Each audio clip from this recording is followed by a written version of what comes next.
Welcome to the Fit Affiliate podcast, where we talk about behavior and behavior-based conversations as they relate to CrossFit affiliate owners and coaches.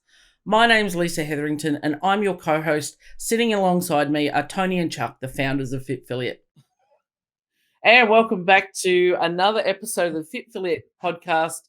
Sitting alongside me are Chuck and Tony as per usual, but we welcome our special guest, Mr. Karl Eagleman from the one and only Whiteboard Daily. How are you, good sir? I'm very well. I'm honored to be here. Thank you so much for having me, and thank you for accommodating my crazy schedule of being a teacher. There's not much time throughout the day, but you guys, we made it happen, and here we are. So thank you so much. We're super excited to have you. I suppose we won't continue the conversation. We just I've actually, you always do, Tony. One of my the first coaching role I was in at GSX, one of the clients there, Linda Weber, she got me the dick drawing book from Superbad. If you guys remember Superbad, he had that lunchbox full of dick pics that he was drawing. He's like, my treasured trove of dick pics. She got me an actual print book that has all of the pieces of art and movies, and then everything else that told me that story. That's really a thing, huh? I can't be surprised. No, but that was not the origin of Whiteboard Daily. No.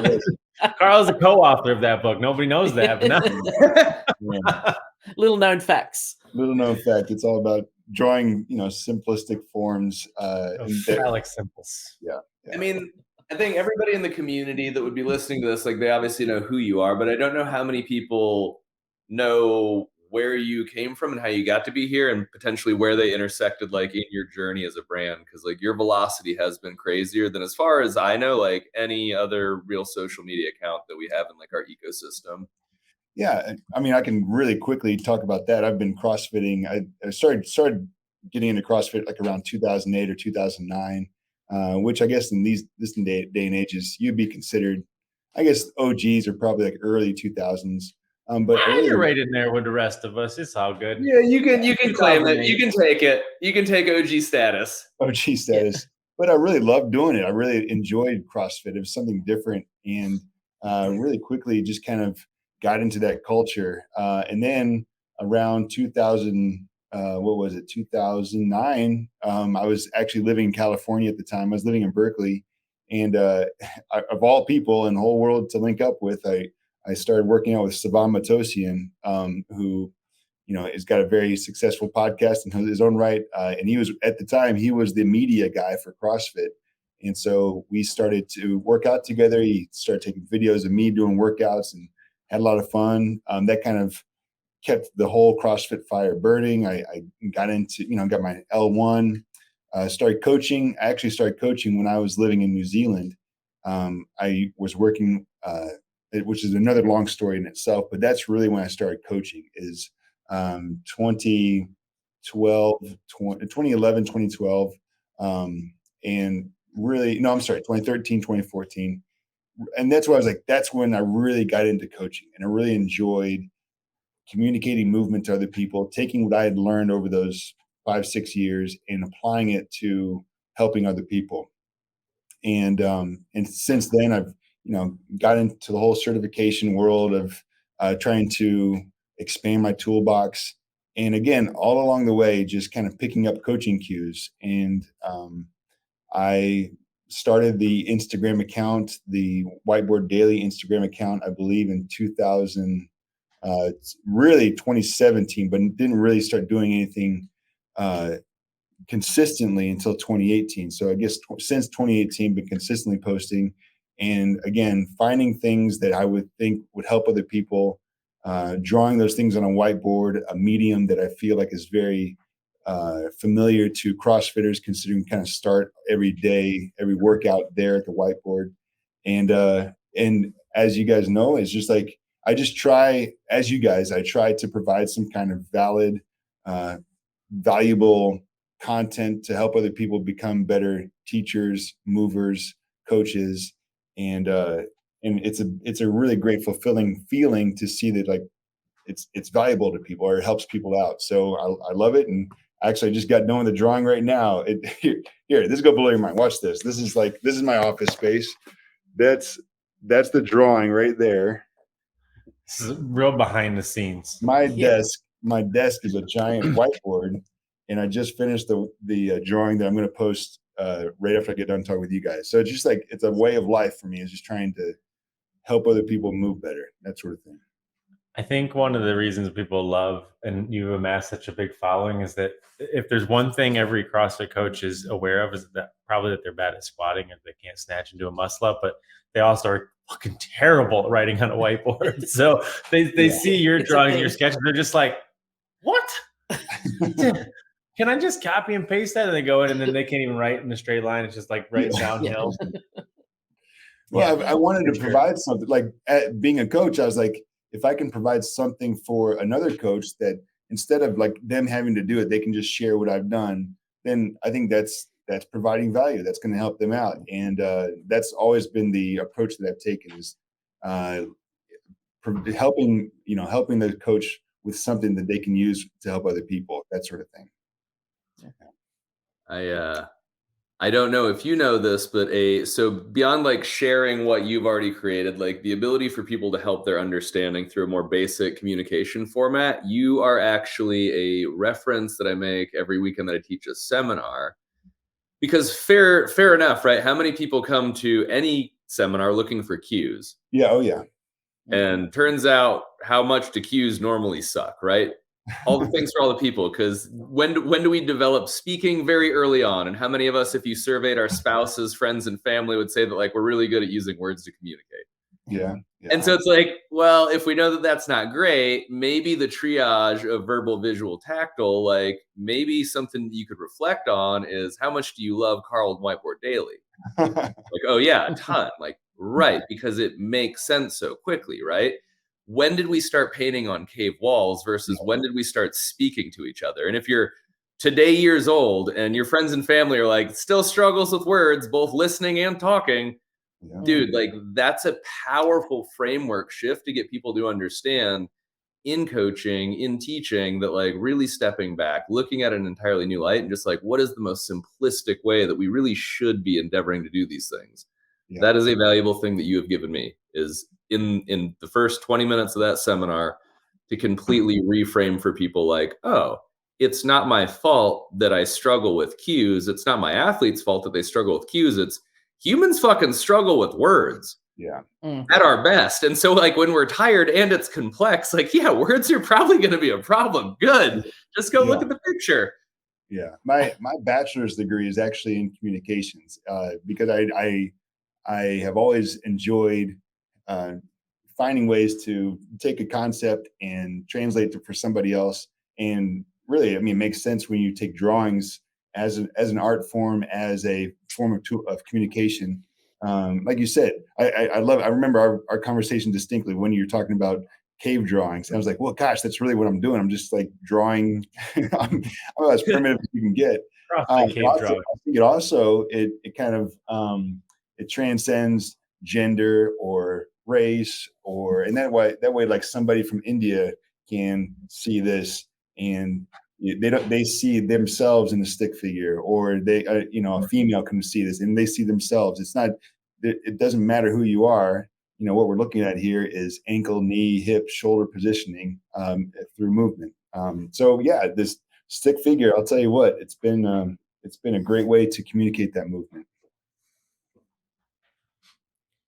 How much did it go for it, Lisa? I've got just curious human questions. It's fine. I was just gonna say, how much did it blow your mind at first when like the way that this has resonated with people, that they get it tattooed on their body, and like that was the first time I think I saw you post one of those. I was like, it was mind blowing. It never gets old. The feeling never gets old. I remember the very first time I ever saw that, I was working a job that I didn't really like. I used to work for a job. I used to work for USA Track and Field, and I would travel a lot, and I wasn't getting paid what anyone really. I was getting paid peanuts, and and I was like, gosh, but I had this Whiteboard Daily thing going, and I remember seeing that post, and I was like, whoa, like this is way bigger than the job I've got. Like I knew that if I just like stuck it out, that Whiteboard Daily would be something that could take care of, it could provide for me and my family. because it was proof that what I was doing was providing relevance and value, and somebody that they could identify with something so much that they got it tattooed on their body. And I think with people, like the snatch sequence is a pretty popular tattoo of any of my illustrations, because people are like, they are so attracted to this cool, sexy movement, and it's almost like a cultural thing. It's like a tribe type thing. They're like, "Oh, you know how to snatch? Well, I do too." And like, it's kind of like, that we see this in CrossFit all the time, of like muscle ups, or like your Fran time, or like these things that people identify with that go across cultures. So I guess I'm not. I don't. I'm always surprised to see it, but like to see something, I guess, why people do it, and it starts to make sense to me, because they identify with that movement, right? And then, and if anything, the most simple way to draw something is using stick figures. So I'm like, okay, I guess that kind of makes sense that somebody would do it, but it never ceases to amaze me. I'm always very humbled to see it. Do you ever That's get very like cool. any backstory from people on them? Like after they get them, like tag you in the picture, do they ever give you like, a little bit more volume and depth on like why they got it, what it means to them? Like, I mean, no, not really. Sometimes I'll come across stories that are unique, and there may be some kind of like, there's one that I did that was I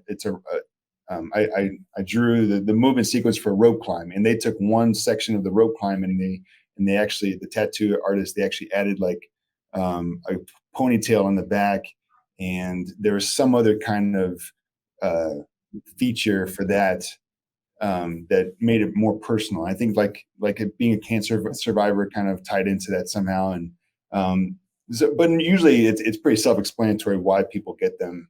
And it's very rare that somebody would share a story beyond that. Usually I'm just so honored to see it that I go ahead and reshare it. And that's why I wanted to like have a few pages in my book that like highlight that. So I think it's pretty cool to highlight those people that, that do something like that. It's a cool feeling. Yeah. Nice. I mean, I don't know about everybody else, but stick figures is like probably the most clowned upon or talked down upon sort of like level of art that exists. Like, I can only draw stick figures. You've never tried, because I can tell you, as a gymnastics coach, you're essentially ranked in your ability to draw figures on this board so that you can use them and communicate them. And like, I'm terrible at it. Literally, I've always made the joke like, they're like, I'm more autistic than artistic, because like I can't even draw those stick figures. I was terrible at it. So like every time on the whiteboard, I would draw stick figures, and my stick figures, even all for 10 years of the seminar, were awful. And then Karl comes out with these other stick figures. I'm like, oh yeah, man. You have to do like that, Karl. Like now you are the standard that everything is set about. Mine are lined with like a little bit of a blip of a half face, and that was it. And then Karl's got like, it's a hollow. Rude. Banana. It's rude. It's funny that you say this. My family is pretty artistic. Both of my brothers, they make their living being artists. I got two younger brothers. The middle one, he is an industrial designer, so he draws cars and vehicles and bicycles. And I mean, his level of artistic ability, I feel like, is just so far beyond me. My youngest brother, he does oil paintings, he does murals, he does canvases, and here I am with I got whiteboard drawing. Like that's my art apparently. And so I try to like make things look like how they should look, and it's like I feel like I'm also kind of like drawing comic book characters, because there's a lot of action involved, and you try to communicate the action of or the movement of something, and at the same time keep it simple too, right? So I've learned that once you get a point of reference, and that's why I always draw ground and like a what's the word I'm looking for? The plane, the midline. Once you draw those two things, okay, now I know where gravity is, and I can kind of base things off of that. Even when I'm drawing gymnastic cues, and I always start with like where the bar is, and then I draw everything from there, and like I'll draw a line straight down from the bar, because that way I know where gravity is pulling the person. So you just try and find ways that like serve as a point of reference that makes things a lot easier to draw. I mean, I would agree with that for sure. I think that like it's essentially that it's that culminating quintessential sort of conversation of like elegance is mastery, right? Like you took something that is identifiably, observably very simple, and it is virtuosity. It's like the purest form of that exact statement where it's like, if you've tried to draw a stick figure, this is virtuosity. This is the uncommonly like, and so like you get to this point where it's like, oh, and I think that's why you've amassed that following, right? Because like, people are like, it's cool to find like the threads that run through CrossFit as a methodology and the universal truths that they uncover. Yeah. Like mechanics, consistency, intensity. Yeah. You develop the mechanics of your art form, which is why you can consistently replicate, like your squat drawing. If you drew that 10 times in a row, I wouldn't be able to tell probably the vast majority of them apart. You know, maybe like a pen was turned slightly different on the tip, like in a couple of them. But for the rest of us, we don't have that base level of mechanics applied to the skill set. So like we don't have the ability to transcend into consistency. Yeah. And if you're like, well, do this in the most visible public format in front of, 500,000 of your friends, you're like, well, that's the intensity. Yeah. These underlying principles and why they work so well is like CrossFit didn't do anything like neat in and of itself, but it uncovered the universal truths and how they apply in fitness the same way they apply in art. Yeah.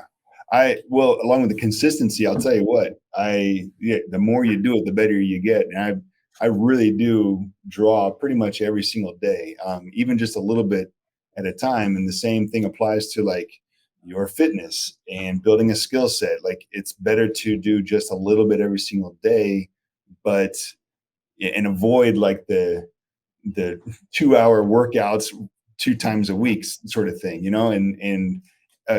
and creating an environment around you that makes it easy to do that stuff is a big factor. Like I've got whiteboards at home. I got whiteboards here at office. And so I try to make it easy for me to be creative. And then the same thing applies with your fitness life. Like I work at a gym every day. And so it's like, I try to tie in little things as I'm teaching and do pull-ups and push-ups and handstands here and there, just to make sure that I continue to sharpen my blade and make sure I'm a good teacher. So the consistency has been a major factor just in my daily life, like for sure.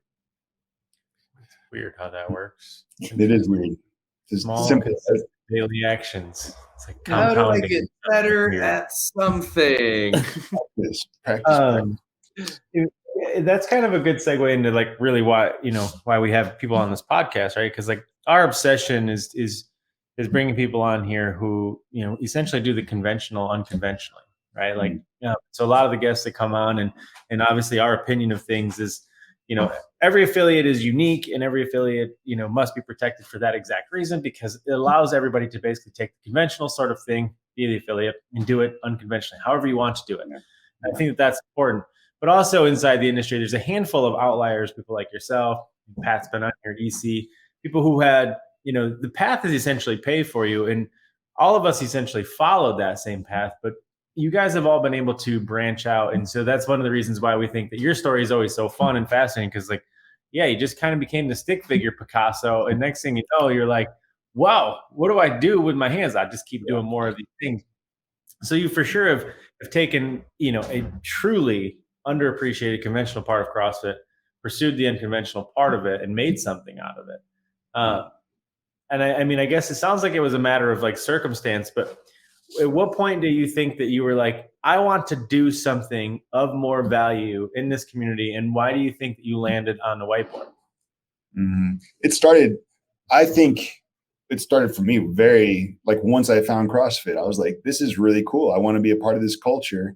And then I never stopped being a student, because and I know you guys would agree that like in order to be a coach, like I've got to constantly be learning. I've got to constantly make sure that I know what I'm talking about, because what I'm talking about, I'm passing along to these people. So it's like with great power comes great responsibility. So early on, when I first found this thing of CrossFit, which eventually led into all of these other things that I used, competitive indoor rowing and Olympic weightlifting and gymnastics, and like it led into all of that stuff. And that's why I bring up CrossFit. But like, once I started that, I was like, man, I love this world and I want to provide value for other people so they can understand what I see.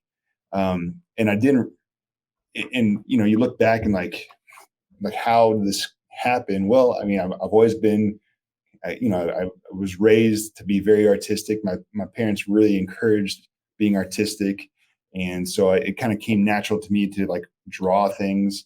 But if you look at my early drawings, the early posts, it's like, I know that I've grown a lot since then, but I figured I wanted to find something like a good medium that a lot of people were familiar with. And also it was easy for me to do it on a daily basis. There's no way that I could have like made daily videos or made daily photo setups. I don't know, but like I wanted to make something so it's easy for me to continually provide value on a daily basis. And so it just kind of, like you said, things kind of fell into place. But it didn't happen. It only happened because I was consistently doing it. I think that's why people followed Whiteboard Dailies, because in the name, I kind of tied myself to like, well, I better provide some stuff daily for people. So you didn't just like sit down and just whiteboard draw an entire book? You mean that was like compounded over time? It's crazy. No, I didn't. Weird how these things come together. Yeah. And this whole time, I just thought you were just feverishly just scribbling and tossing papers this whole time. But all of a sudden, the book exists. Did you ever? Well, I know the answer to this. So, like, why don't you tell us a little bit about the book and kind of like where did that come from? When did you start thinking about it? Like, talk the community through that.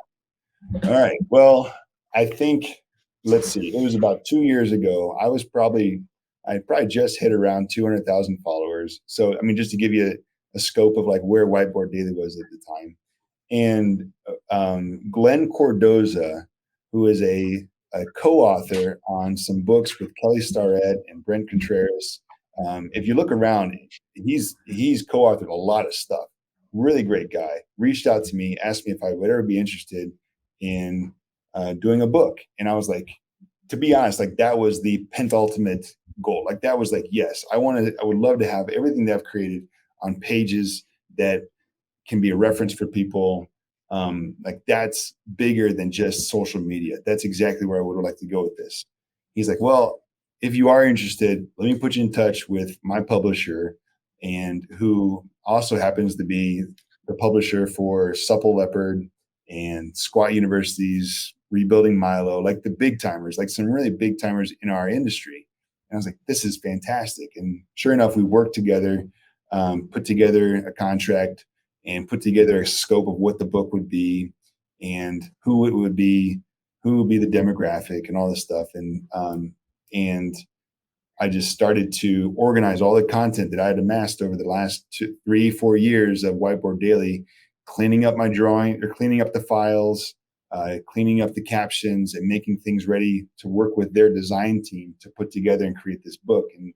And we settled on, I think I had more content than what we actually went with, but we ended up going with a 400-page book that covers all the best of the things that I've posted on Whiteboard Daily.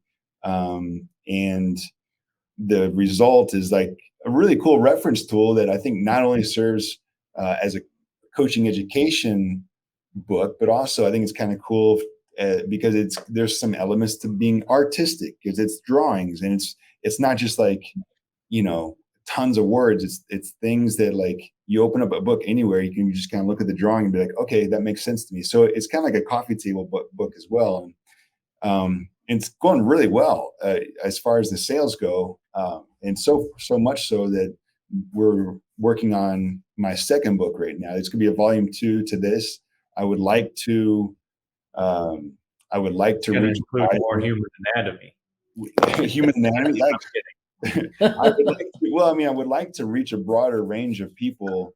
It's very like this first one is very obviously CrossFitters, Olympic weightlifting cues, a ton of those, a fair amount of gymnastics cues, but I would like to reach a broader audience that could apply things that we talk about with regard to posture and positioning, but still make it fun and understandable and use those fun cues that people like to see. So every single day as I'm drawing, I'm still following that same process that I did for the first book, as far as like the files and organizing my things. So once we get ready for the second print, I'm good to go, and I can use that experience.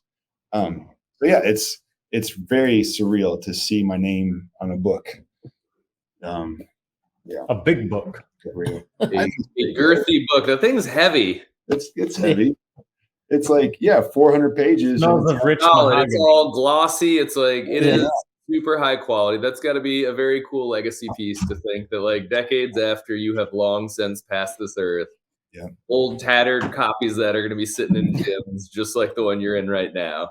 Yeah, it definitely it makes me feel like I'm able to leave some kind of legacy. I'm able to leave something bigger than just a social media Instagram page, and which is, I want to go far beyond even this. I got more plans to do other stuff that all comes back to providing value. I think that if you can provide value for people, then you're going to attract people. You're going to you're going to be more inspired. I think a lot of influencers, maybe even like, I wonder how they even like sleep at night. Cause like some influencers, you kind of wonder like why, people follow people for, I guess, know why they're following. Yeah, like really, well, yeah, we all know. But like three reasons. Providing value. Well, value. Just in a way that's not like an analog to how we think about structures of value. You follow people on social media. You follow your friends and family because you want to keep in touch with them. You follow educational things that you might find educational. You like, because deep down do feel like we like to learn. And you also follow entertainers. So it's like those three things. If I can provide one of those three things, and I go for the education with this somehow being entertaining somehow, but like educational, like that's what I'm going all in on. So, I feel like that's how you can provide value. If you just drew bigger butts on Exactly. your stick figures, you'd get way more followers. You would have millions at this point. I think first of all, I think the book is fantastic, and I think that every developing coach should have it on their table, much the same as, back in the day, Supple Leopard was on there. And the main reason is that both of those books do the same thing that we talk about so much on here, in that it's not just a book of drawings, it's really a book of awareness, right? And one of the things that we talk about all the time is awareness precedes action in every single scenario. And as a coach, it's really your job is to not teach them, tell them, or talk at them. It's to provoke or, bring awareness to the problem so that they can take action and figure out what the solution is. And so in that book, much the same as that I think people are familiar with the Supple Leopard book, as you work through the pages of that book, you were just like, ow, that hurts good. I should do more of that, right? And so like it provokes and prompts some degree of awareness. But in the diagrams that you've put together, it's kind of the same conversation, right? Like as you're flipping through there, there's a lot of ahas and epiphanies that you're like, oh, right? Like not just how do I draw better on the whiteboard, because that's definitely a huge epiphany that comes out of it. Is like, wait a minute, people like Karl exist. Like my whiteboard sketches are terrible. But I think it provokes a lot of, awareness around like conversational at the whiteboard. It provokes a lot of, conceptual understanding about how to put together a better class and things of that nature. And I think for that reason, that's my opinion as to what the book is bringing to value to the community. But I guess what is your opinion of the value or the continuation of that value conversation that you think the book brings? Man, you just nailed a game changer of a word for me, and that's awareness. As coaches, a big word. It's a powerful word. Great. And Chuck, I know you know exactly what I'm talking about with body awareness and building body awareness. That's really what you're doing as a coach. Is you're trying to tie in this mind with your body. So when I say raise your right hand, you immediately know what your right hand is doing. And if I'm coaching a student and they're doing a deadlift and I say knees back, or if I say knees forward, like they know they move their knees and they don't move their shoulders. So really what you're doing as being a coach is you're teaching, you're building body awareness. And that's what coaching cues do. They allow you to kind of like have a visual in your mind, a mental image of like how to move your body that might be at first unrelated to a barbell or a set of rings. But then after you do it, you're like, oh, okay, now I see this, because this coaching cues kind of opened up this body awareness for me. And once I feel thankful, because for a while there, I went all in on, I competed in CrossFit and I would train twice a day and I loved it. And I was just building some athleticism, but along with that, I was building body. I felt like an F1 driver with my car. I was like, okay, I know I can feel my glute. I can feel my quad. I can feel it. I was in tune with my body, and I tried to like help these students understand that. Furthermore, awareness, self-awareness is one of the most important aspects you could learn in life in general, like understanding who you are and what makes you who you are, and like going all in on that. And so awareness is just, I could have a whole chapter about that on there. And so I appreciate Write it. Whole book, Carl. Yeah, If anybody can do it, you can. We will endorse that. Yeah, right.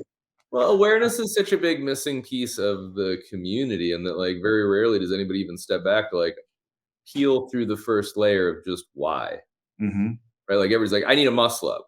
Why? Yeah. Like if you can't really even articulate like the first piece of being aware why that's important to you or why it matters, like we're gonna have a bad time. Yeah. But I think something that you get to do relative to awareness for people is in the coaching development timeline, you force them to contend with building better base understanding. Mm. You've been through your L1, your L2, you've been around the game forever. How often do you hear a feedback mechanism for a coach of, say it with less words? Mm-hmm. Yeah. And then you pose this brilliant challenge of the mind, like, well, what if you had to say it with no words? Yeah. Yeah. You could use a picture. Yeah. The concept that you're struggling to teach and coach somebody through, do you understand it in a level high enough that you could communicate it as low as a couple of stick figures? Mm-hmm. Yeah. Yeah. That also brings to mind too, like how we are communicating. Like one thing that I've noticed, I've said it before, I think I maybe even drawn it before, I wrote it up somewhere, but like demonstrating the action when you're saying the cue, I think has really driven home a lot of things, rather than just like standing up in front of somebody and saying something to them, using your body as a tool to be like, when I say elbows are lasers, I'm like, pew, pew, like and then even Pat Barber recently, he's like, you got to be a clown. You got to like be your personality turned up to like 11, Spinal Tap, right? You got to be, you can't just be like Spinal Tap. You got to like, you got to be the biggest version of yourself. You have to like kind of turn up your actions and turn up your personality in order to like communicate to people sometimes. Thankfully not all the time, but yeah, it's an art, that's for sure. It's definitely an art.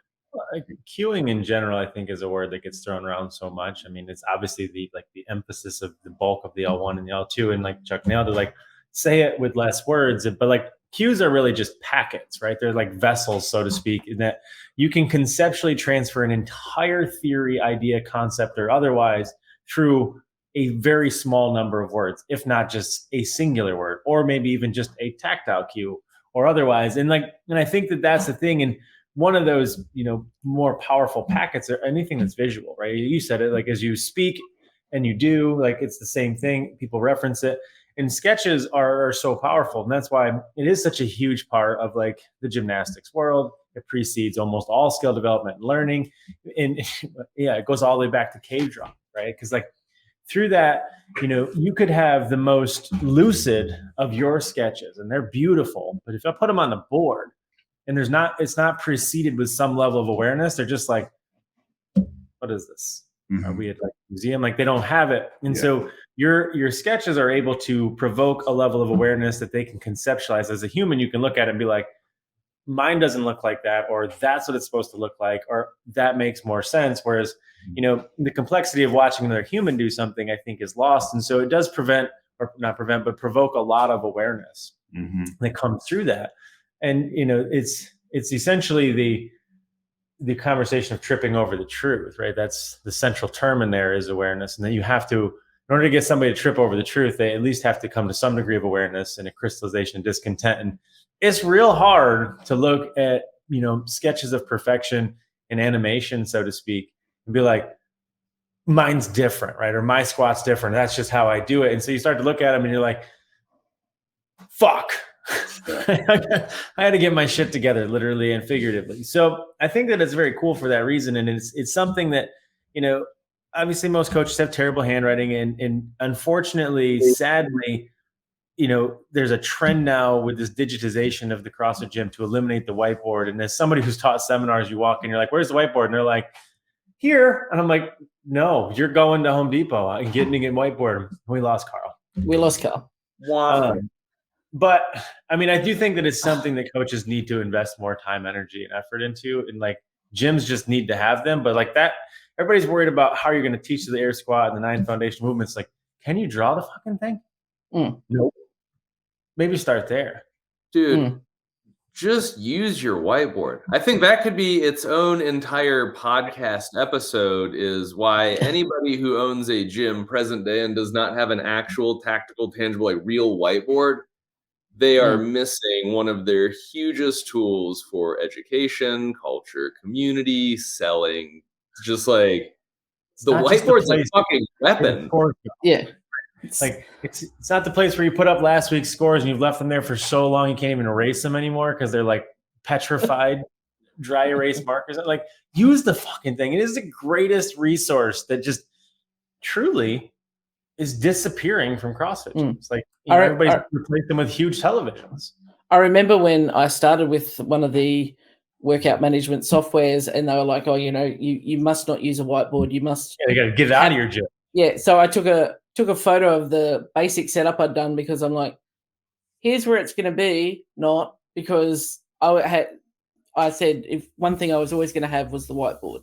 Like, that was the big thing. Yeah. I too had that same conversation. Welcome back, Carl. Guys, I don't know. All of a sudden, the last thing I heard was you're talking about where the whiteboard was when you walked into a CrossFit. I'm sorry. I just so good. All the kids are on the Wi-Fi making TikToks at school, so you just got all of your bandwidth stolen from you. What is the most common high school weight room twerk injury these days? Yeah. Gosh. Yeah, they like doing the dances. Yeah, you feel real quick. Yeah. No, the internets do internet things. They do them to us all the time. No, we were just saying, essentially, we were kind of finishing up on that conversation as we were figuring out where Carl ended up in the ether, was just that probably the greatest tool that exists in every CrossFit gym that is the most underutilized is the whiteboard. Just nobody uses it. And if they do use it, it's like only where your workout scores go to die. Yeah. And if there was a tool that could reinvigorate that better than your book, I wouldn't know what that is. Truly. I don't know. I do know it's definitely an art in the sense that, like, the more you do it, the better you get, and you realize like how powerful a tool it can be. So again, I'm thankful to, revitalize that tool to make sure that people understand like what power they have with the marker. Yeah. I love technology as much as the next person, but like, we're analog souls, right? So it's like we can have as much access as we want, but anybody that spent time on Zoom calls knows how uncomfortable technology is as a replacement for actual interpersonal connection and conversation. And so, like, just go back to if you're having a hard time conveying and conceptualizing and packaging the information you're trying to deliver, dude, the whiteboard is such a huge tool. And it's huge. It should be. It's like a 4x sheet, ideally, in every single gym. You can draw so many things up there. I would really want to insert another joke, and I'm just not going to do it. Stick figures with big butts. No, I think that it's cool. I think that the book is very cool. I think that every coach should have it as a resource. I think that if it does anything, it provokes awareness to the fact that, like, oh, like, that's a big weak spot in my skill set. Huge. And if nothing else, hopefully, truly, hopefully, it gets people back to the whiteboard. And there's just nothing bad that can come out of it. Like I've said for years in the seminar that what CrossFit truly did for everybody was the whiteboard.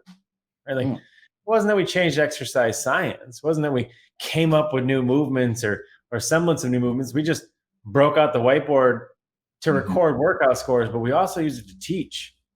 I'm not sure if you guys remember like some of the first journal articles of the CrossFit Journal. Like they would post like drawings, I guess similar to like what I would do. And I definitely got inspired by some of those, thinking that like, man, if I can kind of like do my take of what this drawing is, I can provide some value there. And I think even CrossFit Media, they would do like a series that would be Coach Glassman at a whiteboard drawing out things. And it's like you said, it's a lost medium. And I also don't think anybody realizes how weird that was at the time.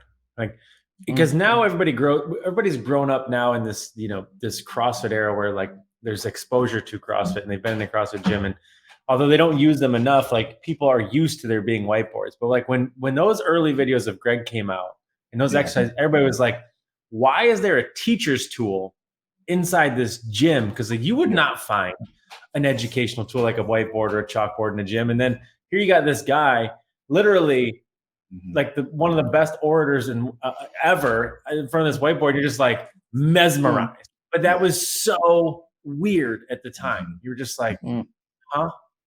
I think that's why I think people, especially myself, you started to realize that there was a science behind this, that there was a method behind all of this. And one of the best ways to like describe it is like to kind of draw it out for people. Like this is when we talk about variance in your program. Well, let's draw out a week and let's like go through a week and see how we can program different things. If we're talking about even classroom management, like where you should stand as an instructor to reach as many people as you can, yeah, absolutely right. It just goes hand in hand. And like you said before, there was nothing ever like that. Which all of us were used to it, right? Like now it's like that thing, when I I do take it for granted. Half the gyms are taking it down and putting screens up instead. But like, it is the thing that when a new client comes in and they see these whiteboards, especially if they see them drawn on and otherwise, they're like, this is different, right? Because you're not going to walk into a big box gym, a Globo gym, get your personal trainer, and he's not going to drag you over to a whiteboard and teach you anything, right? There's no information exchange that's happening. Like you knew learning was going to happen in this institution because there was something you could recognize as a learning tool that you were used to from school. And that's such a powerful thing that I think gets overlooked all the time, especially in like gym design. The entire value proposition. It's like, hey, I'm not just here to count reps for you. I'm here to teach you about your body and how it works right now and for the rest of your life, and to build awareness of what your struggles and limitations are, and also give you the means to resolve those on your own. I'm here to guide you to a better life for the rest of your life. This ain't a gym membership. It's lessons you can apply to your entire life. I remember the first time when I first got into CrossFit, like teaching it, and I was like, the whole being a cheerleader and being a rep counter and taking those roles, it was like, wait a second, like that's not why I'm here. I'm not here to the work part of the job. I'm not here to like count down the clock for you or count your reps. Like, I'm here to instruct you to move better. That's where it's a deeper level of learning, I guess what you could say. And the quintessential piece of that, the most observable piece of that distinction is the whiteboard in every CrossFit gym. Its existence, whether it's used or not, the fact that it's on the wall and it's large, hopefully used, like it's just a thing that says it's different here. And I think a lot of affiliates and a lot of coaches could really truly step back and appreciate that, like, oh, that is actually pretty weird that we do have a whiteboard and we use it all the time. Like that doesn't exist in a gym. Like you're not going into any of these spin-off options like, Orange Theory and otherwise. And there's no whiteboard. There's lots of screens. There's lots of scores. There's lots of, score keeping that can be done digitally, but nobody's up there drawing stick figures, explaining, conceptual science, talking about energy systems, talking about squat mechanics and leverages and anatomy, like, because they don't know any of those things. It's really interesting that, just as we're talking about it right now, it's kind of like, I'm realizing like, it's like, I've always liked the whiteboard because it's an element of what CrossFit is especially in terms of education, but I never realized that it's almost like, not only is it's almost like it's unique CrossFit. Like you're not. It is unique. I'd be so bold as to say the whiteboard is CrossFit. Yeah. And CrossFit is the whiteboard. Yeah. Like it is very much so that those two things almost can't be mutually exclusive. Like they almost have to coexist. Yeah. Agreed. Hopefully. Concur. Concur. I would agree. And then we end on another rant. It seems like this is always a thing. We always close out on another rant. But the truths are always hidden in plain sight.